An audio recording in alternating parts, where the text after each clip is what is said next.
Russie, février 1917. Le tsar, l'empereur Nicolas II, est toujours le chef des armées. Le tsar vit une autre tragédie, le bilan de la guerre. 1 500 000 soldats russes sont morts. Près de 5 millions ont été blessés.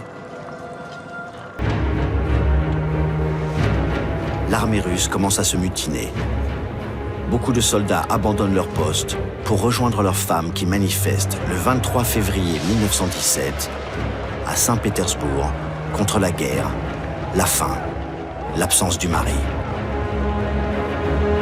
Les étudiants et les ouvriers se joignent à elles. Et c'est le début de la révolution russe. Le 15 mars 1917, Nicolas II abdique.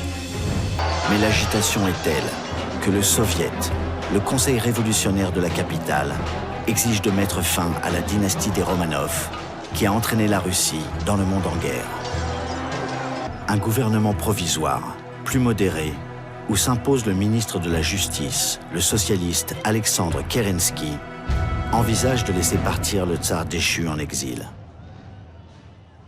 En Russie, la révolution va-t-elle mettre fin à la guerre? Non, parce que Kerensky, le chef du gouvernement provisoire, a besoin de l'aide de ses alliés anglais et français. Kerensky projette une offensive. Il compte sur une victoire pour fédérer le peuple russe autour de son régime démocratique et républicain. Dans cette Russie anéantie par la guerre, cette Russie de la misère, de la famine et de la désorganisation de l'armée, Lénine dit « La paix, le pain, la liberté et la terre sont nécessaires à cette masse. » Lénine accuse le gouvernement provisoire de Kerensky de continuer la boucherie impérialiste.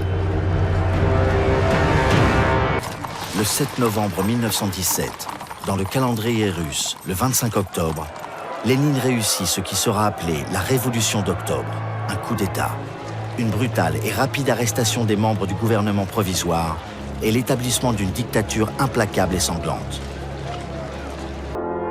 Parmi ses victimes, toute la famille impériale.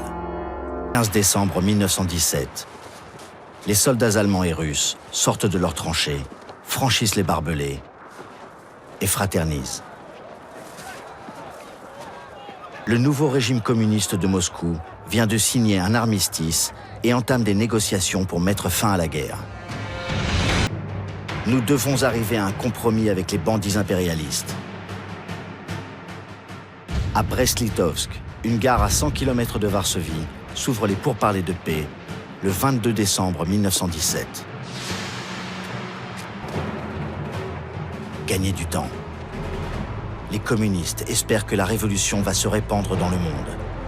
Le traité de paix est signé le 3 mars 1918. La Russie est amputée de près d'1 million de kilomètres carrés et du quart de sa population. Des pays baltes à la Pologne, qui va renaître, et l'Ukraine, qui entre aussitôt en guerre contre les bolcheviks. Ludendorff a réussi son coup. Il peut transférer une grande partie de son armée à l'ouest.